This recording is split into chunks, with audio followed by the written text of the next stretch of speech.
दोस्तों, आज की कहानी है बिन बाप के पागल बेटी। कहानी अगर पसंद आए तो वीडियो को लाइक और सब्सक्राइब जरूर करना। निधि को पागलों के अस्पताल में भर्ती कराने की सलाह जब भी कोई संगीता को देता, उसकी आंखों से आंसू बहने लगती। वह हर किसी से एक ही बात कहती, जब माँ होकर मैं अपनी बेटी की देखभाल और सेवा नहीं कर सकती तो अस्पताल वालों को उसकी क्या चिंता होगी। जन्म से पागल और गूंगी बेटी की देखभाल संगीता स्वयं ही कर रही थी। निधि के अलावा संगीता की 3 संतानें और थी, 2 बेटे और 1 बेटी। बेटे पढ़ लिख कर शहर में काम धंधे में लग गए थे, बेटी ब्याह कर ससुराल चली गई थी। घर में संगीता और निधि ही बची थी। संगीता निधि में इस तरह खो गई थी कि अपनी उन तीनों संतानों को भूल सी गई थी। छुट्टियों में जब बेटे और बेटी परिवार के साथ घर आते तो उसका घर बच्चों की किलकाली से गूंज उठता। लेकिन संगीता एक दादी नानी की तरह अपने उन पौत्र पौत्रियों को प्यार नहीं दे पाती थी। माँ के इस व्यवहार पर बेटों को तो जरा भी बुरा नहीं लगता, लेकिन बहुएं ताना मार ही देती थी। दोनों बहुएं अक्सर अपने अपने पतियों से शिकायत करती, माँ जी को हमारे बच्चे जरा भी नहीं सुहाते। जब देखो तब अपनी उस पागल बेटी को छाती से लगाए रहती हैं। मातृत्व की डोर में बंधी संगीता के साथ कभी कभी बहुएं अन्याय भी कर बैठती। संगीता का व्यवहार बेटों के बच्चों के प्रति ही नहीं, बेटी के बच्चों के प्रति भी वैसे ही था। बहुएं तो पति के सामने अपना क्षोभ प्रकट कर शांत हो जाती, लेकिन बेटी तो मुंह पर ही कह देती थी, निधि को इतना प्यार करके आपने उसे और पागल बना दिया है। यदि आपने उसे आदत डाली होती तो कम से कम उसे शौच आदि का तो ज्ञान हो जाता होता। 18 साल की लड़की कितनी भी पागल हो, उसे कुछ ना कुछ तो ज्ञान होना ही चाहिए।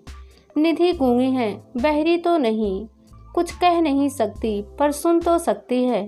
एक बार गलती करने पर थप्पड़ लगा दिया होता तो दोबारा वह गलती ना करती। बेटी और आगे कुछ कहती, संगीता की आंखें बरसने लगती। माँ की हालत देखकर बेटी का भी दिल भर आता, फिर भी वह कलेजा कड़ा करके कहती, माँ तुम सोचती हो कि बेटी को इतना प्यार करके उसे खुशी और आराम दे रही हो, जबकि सच्चाई यह है कि तुम ही उसकी असली दुश्मन हो। तुम हमेशा तो बैठी नहीं रहने वाली।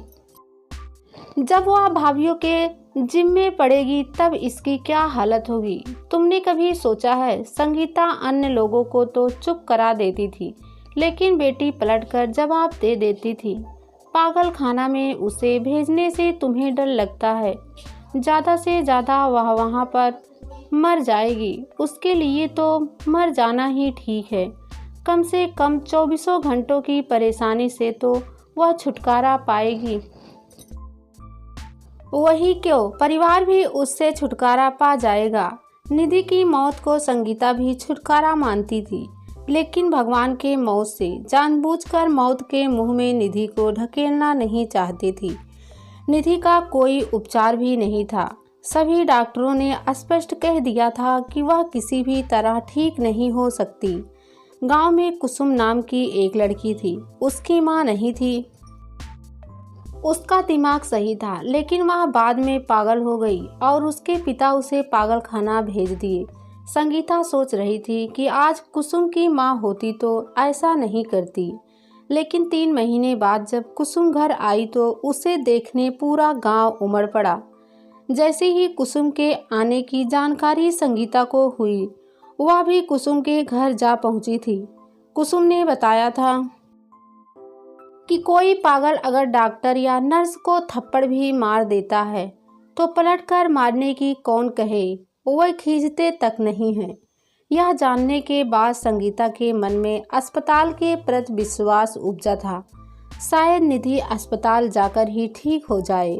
इसके बाद उसने बड़े बेटे को फ़ोन करके घर बुलाया, लेकिन जिस दिन से उसने निधि को अस्पताल भेजने का निर्णय लिया था, उसी दिन से उसकी नींद उड़ गई थी।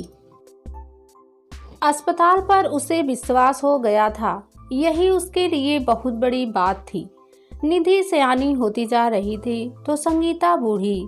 बहुएं निधि के लिए कुछ कर नहीं सकती, यह बात संगीता अच्छी तरह जानती थी, क्योंकि दोनों में से एक भी बहू ने आज तक कभी उसे अपने घर आने के लिए नहीं कहा था। बहुओं का ही क्या, बेटों से भी किसी तरह की उम्मीद नहीं रह गई थी। इस स्थिति में उसे अस्पताल में ही भर्ती करा देना ठीक है। इससे वह निश्चिंत होकर मर तो सकेगी कि निधि की सेवा कोई अपना नहीं, पराया तो कर ही रहा है। यह सब सोचते हुए संगीता की आंखों से इतने आंसू बहने लगते। इतने में बेटा आ गया और निधि को लेकर पागल खाना चला गया।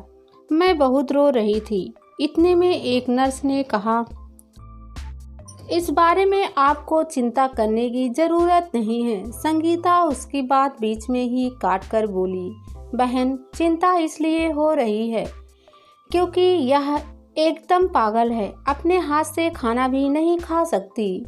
यह कहते कहते संगीता का गला रुंध गया और उसकी बात अधूरी रह गई। दूर खड़ी नर्सें दौड़ी आई। उनमें से एक बोली, माँ जी आप बिल्कुल चिंता मत कीजिए, हम इसके मुंह में कौर डालकर खाना खिलाएंगे। भारी आवाज में संगीता बोली, इसे शौच का भी ज्ञान नहीं रहता, इसलिए यह बार बार कपड़ा खराब कर दे तो जरा ध्यान रखिएगा, और ना गीले में ही पड़ी रहेगी। दूसरी नर्स बोली, माँ जी हम रात में 4 से 5 बार उठकर आदमी को देखते हैं, रात में लाइट में इसे नींद नहीं आती। संगीता ने कहा, जिसे नींद नहीं आती उसे नींद की दवा दी जाती है। कोई शरारती इसे मारेगा तो नहीं, शरारती पागलों को अलग रखा जाता है, रात में सभी को अलग अलग सुलाया जाता है। उसने कहा, मेरी बेटी को जिस कमरे में रखा जाएगा जरा मुझे वह कमरा दिखा दीजिए। किसी भी बाहरी आदमी को कमरे के अंदर नहीं जाने दिया जाता है। संगीता इस तरह से रो रही थी जैसे कोई अपने के मरने पर रोता है। बेटा भी माँ को सांत्वना देने के बजाय रोने लगा। एक नर्स ने हाथ का रुमाल हिलाकर निधि का ध्यान अपनी ओर खींचा। निधि ने उसकी ओर देखा तो वह बोली, आपको चाहिए।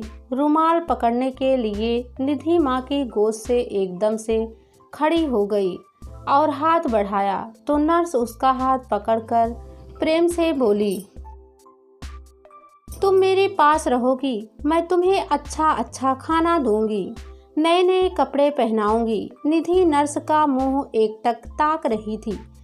नर्स ने इसका फायदा उठाया, उसे अधखुले दरवाजे के अंदर कर दिया। संगीता निधि निधि कहकर चीख पड़ी। डॉक्टर ने संगीता के बगल में खड़े बेटे की ओर इशारा करते हुए कहा, माँ जी अपने इस बेटे की तरह मुझे भी अपना बेटा समझिए। आप बेटी को अस्पताल में नहीं, बेटे के घर छोड़कर जा रही हैं। बचपन में ही विधवा हो चुकी अधेड़ उम्र की नर्स ने संगीता को आश्वासन देते हुए कहा, आप क्यों परेशान होती हैं बहन, आज तक आप इसकी माँ थी, आज से मैं इसकी माँ हूँ। संगीता ने सिसकते हुए कहा, इसे तो जानवरों जितना भी ज्ञान नहीं है। आज के पहले मैंने इसे कभी पल भर के लिए अपने से अलग नहीं किया। मेरे ही गांव की कुसुम आपके अस्पताल आकर ठीक हो गई थी, इसलिए कलेजा कड़ा करके इसे यहाँ लाई हूँ। यह भी कुछ दिनों में कुसुम की तरह ठीक हो जाएगी। संगीता का रोना तो बंद हो गया, लेकिन उसकी नजरें अभी भी उस कमरे पर इस तरह टिकी थी जैसे वह निधि को देख रही हो। तभी वह अचानक बोली, बहन मेरी निधि रोटी नहीं खाती, शाम को दूध में रोटी सान कर दीजिएगा, दूध ना हो तो दाल में। नर्स संगीता की करुणा भरी आंखों से आंखें नहीं मिला पा रही थी। वह सिर झुकाए हुए बोली, ठीक है, जैसे आप कह रही हैं वैसे ही करूँगी। बहन उसे दही बहुत पसंद है, अगर रोजाना ना हो सके तो दूसरे तीसरे दिन उसे दही जरूर दीजिएगा। इसके लिए जो खर्च आएगा वह मैं मिलने आऊंगी तो दे दूंगी। उसकी सेवा करने वाले को भी मैं खुश रखूंगी, संगीता ने बड़े ही दीन भाव से कहा।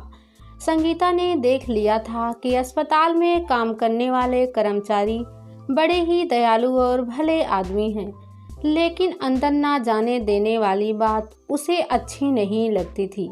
पता नहीं नियम क्यों बनाया गया था। उसने अंदर अस्त व्यस्त कपड़ों में बाल फैलाए भूतनी जैसी दो औरतों को देखा था। उसके मन में आया कि निधि उन्हीं के पास बैठी रो रही है। यह बात मन में आते ही उसकी आंखों में आंसू आ गए।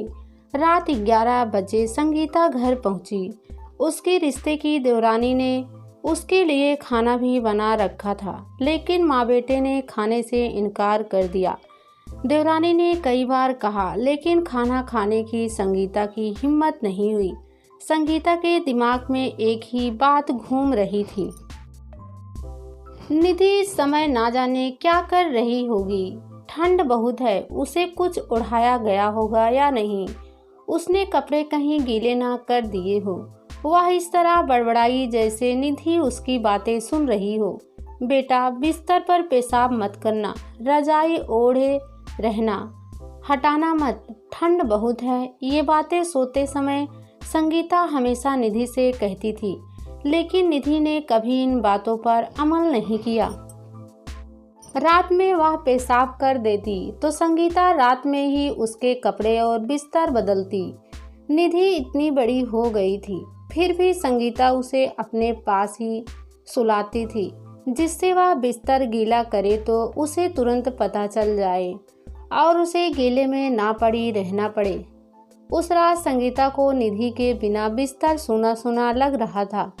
उसे नींद ही नहीं आ रही थी, तो उसके बिना निधि को ही भला कहाँ नींद आई होगी।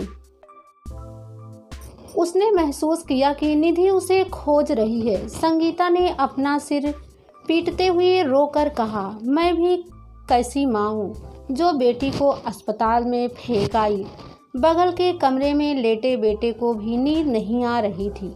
माँ की तरह उसे निधि से उतना प्यार तो नहीं था, फिर भी उसके सीने पर दुख का बोझ जरूर था। मन इतना भारी हो गया था कि आंखों से आंसू बह निकले थे। उसने सोचा, जब उसे इतना दुख है तो माँ का क्या हाल होगा। यह दुख माँ को किस तरह परेशान कर रहा होगा। जीवन में पहली बार बेटे को पता चला था। उसके हृदय से आवाज आई, माँ के इस दुख को उसे किसी भी तरह दूर करना चाहिए। बेटा होकर माँ के लिए इतना भी नहीं कर सकता तो उसका पैदा होना ही बेकार है। वह निधि को ले आएगा। पत्नी भले ही निधि का शौच ना धोए, वह धोएगा। इसके साथ वेदना का जो बोझ उसके सीने पर था वह गायब हो गया। संगीता अगर दोबारा रोई होती तो शायद बेटा उसी समय माँ के पास जाकर अपनी सोच के बारे में बताकर उसे शांत कर देता, लेकिन माँ शांत हो गई तो उसे लगा कि माँ सो गई है। अब वह माँ से सुबह बात करेगा। फिर उसने सोने के लिए आंखें बंद कर ली तो थोड़ी ही देर में उसे नींद आ गई। सुबह मुर्गे की बाग पर गांव वालों की आंखें खुली। उसी के साथ गांव वालों को एक आवाज़ और सुनाई दी। वह आवाज़ थी संगीता के चीखने की। वह चीख चीख कर कह रही थी, बाप रे बाप, मैंने निधि को मार डाला। माँ की चीख सुनकर बेटा चारपाई से उछल पड़ा। इस आवाज़ को जिसने भी सुना भागा आया और फिर जो देखा उससे सभी सहम कर रह गए। संगीता भी निधि की तरह पागल हो गई।